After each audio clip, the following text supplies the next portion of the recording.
And welcome to this special coverage and special edition on Nile TV International. I'm Lubna Yahya, and we're going to be discussing and putting the spotlight on the current regional developments and, of course, the war, on top of which is the Strait of Hormuz, which was basically opened yesterday, but then today it was closed. And that is according to the Iranian government because of the American blockade that is choking the Iranian ports right now. And then Iran took the decision to actually stop the navigation once more. In this regard, we're going to be speaking to Dr. Yasser Tantawy, the international relations expert. Good morning to you, Dr. Yasser. Good morning. How are you? I hope you're doing well, sir. I'm sure you have been keeping up with the latest developments happening. What's your comment on the very latest update regarding the Strait of Hormuz now being closed once more? I believe we cannot say it's updates. It's a common consequence of what happened before. There was no deal in place actually from beginning. It was only a discussions of how the arrangement can go well. And they didn't reach to something consolidated from beginning. But we can say the U.S. administration, under the pressure and the stresses applied because of the lots of turbulence in the economy, is getting to the point of to accelerate that we did some steps and so on. But there was nothing was tangible out of the arrangement they discussed. And each party is holding its own points and nothing changed. What happened currently is Hormuz Straits was closed again because of the Iranian rejection of the U.S. trying to continue sieging the Iranian ports. On the other side, what they did is a pretext. So they attacked, like yesterday, 2 Indian oil tankers. So nobody will be upset because the Pakistani, as moderator, will not be angry out of that. And there are some issues between India and the U.S. in the relationship. So practically, nobody will be sad out of that from political level. And it will alert again that there is turbulences happening. If we see this happened in the weekend, which is becoming a tradition for any turbulence that happens, it must happen in the weekend to arrange for something to be resolved before the wake up of the stock market on Monday. So we expect that by Monday we have another new issue that will impact the stock market. So it's a big loop of loopholes that we are having. And we didn't reach yet tangible results out of any talk. So I doubt there was a real consolidated agreement that happened. It was an arrangement to meet and to start negotiation. And we believe that there will be a continuity of discussions between both parties to reach to a separate engagement. But from the other side, each party is getting the impression that they won. On the other side, this is the only war we ever see that everybody claiming they win. But in practice, all engaged parties lose the war. So it's interesting. It's a loophole. Actually. Dr. Yasser, you just said it's quite a loophole. Yes. Yes, and so what actually are the benefits out of this loophole for the United States specifically? Is the United States deliberately making the entire war going into loopholes for a certain purpose? As we all know, the entire power and the energy market is in the hold of U.S. companies. So technically, this is the only winner of the entire game, that oil and gas companies are owned mostly by U.S. companies, number one. Number two, which is, we cannot say it's a joke, but it is real. The U.S. banned the entire stores and warehouses for the Iranian pistachios, so we might having suffering lots of nuts because of the competition in the market.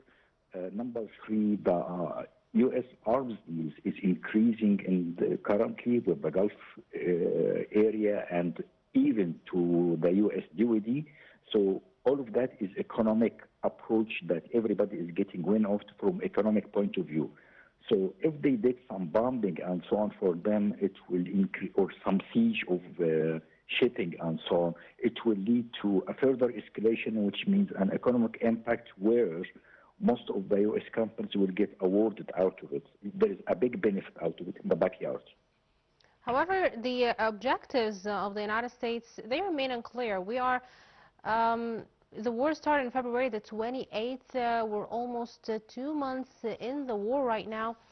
And the objectives of the United States remain unclear, despite President Donald Trump coming forward in statements and saying that most of the objectives of the United States are actually achieved. What exactly are these objectives that he's talking about? If we monitor let's say, the press releases in the past duration from the start of the war, or even before the start of the war, we cannot find a structured objectives or targets out of that war, yes, from either parties. So they are moving step by step based on what they see first in the morning. So whatever comes first that could be objective, it's nicely stated. So we don't have real objectives, we don't have real targets, and even the mobilization of the forces and so on is matching that trend. It moved by impression. So it is based on what they might feel thinking about, not to have a strategic game. So I think this war is coming from a tactical mindset, not from a strategic mindset. So there is no clear objectives that we can highlight or press to be achieved. So now they are speaking about the most interesting point, which is open on the street, and the U.S. to get back their own prisoners back in Iran, negotiation for that, which was not before because Hormuz was open, and nobody discussed about U.S. prisoners back in Iran, those civilians who were captured before due to some issues that happened before. So practically we don't have something tangible. So you will never expect what could be a new objective, even that will be articulated in no time. Yes, Dr. Yasser. Yes. Regarding the economic situation, right now, the Strait of Hormuz, as we know, fifth of the world's oil passes through. The navigation is blocked right now from both sides. And the NATO countries, they are the ones, of course, in a terrible situation now because of the lack of oil exports to their countries, of course, also Asia. But the United States isn't significantly affected. They do not really use the strait. When is the United States, or the European allies, going to pressure U.S. and Israel into making the United States stop the war so the free of navigation returns again? Even we have some economic turbulences in the region, especially the EU is highly impacted, but it is also one of the main objectives that U.S. is trying to influence, that they are the sole power in the world. So practically we don't say it is about the oil supply, it's 20%, but we are, I think also helium is 30% of the world supply. We're having more than 28% out of the fertilizers, ammonia and so on. We are having lots of other substitutes which is coming out of the stream. So the pressure over Europe is highly likely, let's say, not approved, preferred by the U.S. administration to influence their power, which is losing since World War II until now massively. So it's like it's a type of regulating the economic relation with the EU. So the EU is highly impacted. China is not yet impacted, by the way, because they are having their own rules coming up with Russia for oil supply, so they are not impacted for that. But the mostly impacted is, to be very specific, EU and India. This is number one. Then other countries. But China is eventually going to be affected.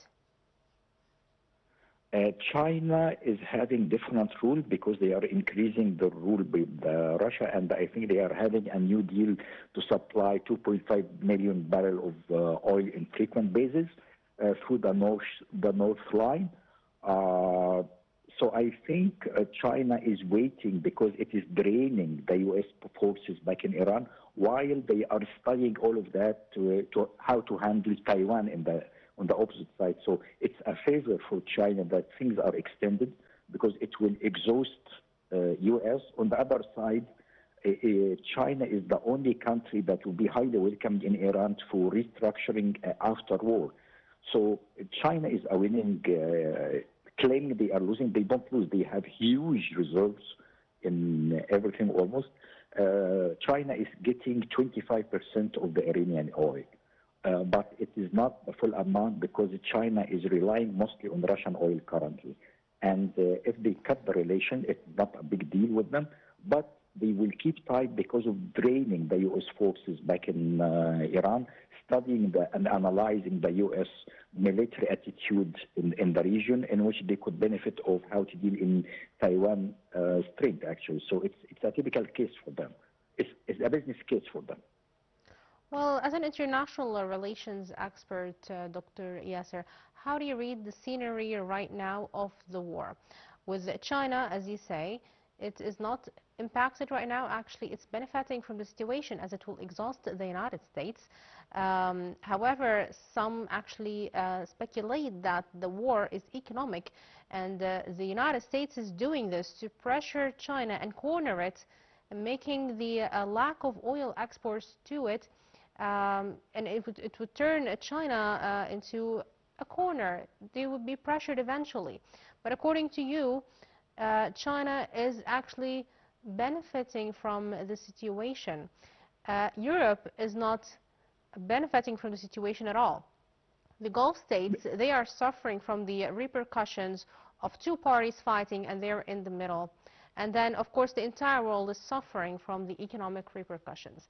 Your reading to the current scenery is quite interesting. Can you give me more insights, please? As we say, China is having its own rule. We need to differentiate between U.S. companies and U.S. people.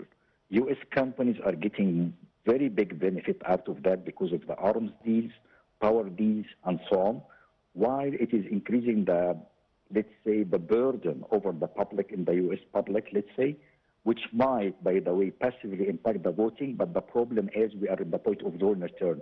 There were some expectations of how the war will go in the first few days, which didn't happen. So now they went to a point of no deal and no return on the other side. So practically, the U.S. companies are getting very high benefit out of that. They don't care about anything else. Squeezing EU and influencing the U.S., let's say, arrangements. Even the turbulence that is claimed to have problems between EU and the U.S., practically, we can say the U.S. is having a concern to be isolated again, like the days of Roosevelt and so on, which we abandoned the politics and other things. So the problem now is the public opinion, which is not a significant factor for any politician currently. They like to have a political win. They accelerated for that, but they didn't gain anything out of that. So everybody is going for emotional winning. The only thing that win actually dramatically was Israel, because now they got the 14 kilometers in depth back in Lebanon. They take the Litani Dam. They take the freshwater supplies. On the other side, we need to remember that the claimed Independence Day of Israel is coming 22nd of April, and until now they are trying to acquire and swallow, to digest the entire West Bank, holy places like Ibrahimian Mosque and so on, by putting their own signs there. So practically there are lots of insider games that is favor of the war now, and everybody is capitalizing on it. The only losers are the EU, because it didn't strengthen their relationship with the region before like that, and impacted the social backfires, let's say. But I think in politics, people are getting into how to mean in politics not to get the people happy or satisfied. So it could be a strange approach, but this is how it goes. Well, Dr. Yasser, in the very beginning, you said the public opinion, they don't really care about that, the politicians. However, in the midterm elections of the United States, the public opinion is very much needed right now, because Trump even though Republicans mostly supported him, Republicans are also upset now with Donald Trump, especially that in all his political campaigns, he said no more wars, no more sending American troops, and so on and so forth. And here we are. So how is the public opinion not going to affect the midterm Uh, elections that Donald Trump very much wants I, to win, of course? yes, that's true. The U.S. administration was trying to push hard to have a quick win in front of the public, so they pushed for lots of objectives that was achieved. Even the articulated statements of the U.S. administration concerning how they won and how they did lots of things, it was directed to public, not for politics. And as we said, we are in the point of no return. So there are lots of turbulences in the politics, and they try to acquire the public opinion later on. So they can digest the economic impact for lots of claims. It was not our fault, it is Iranian fault, and so on, and we're trying our best, and so on. The public, let's say the average citizen, could accept that practically, but the influencers in that is not the rule. Maybe and surely in the coming, let's say, electoral approach that will happen in November, Republicans will lose a lot, but the problem is they got in no return zone. There is no return of what they stated. The U.S. administration cannot go back saying, sorry, we failed to achieve our objectives. So they would like to increase, escalate the situation to blame somebody else or to create a new enemy. This is the common approach. Even with his claim before that he will stop wars. Currently, last week he stated that I stopped 10 wars, by the way. Just last week, when he finished the arrangement with Lebanon and so on. Even Israel did not honor the ceasefire by bombing the French squad and causing some injuries and so on. But as we say, it's a big game. They are trying to articulate some wins which doesn't exist to the public to acquire their benefit. But until they discover the big, let's say, misleading information, things will pass away. But lots of things will be restructured in the U.S.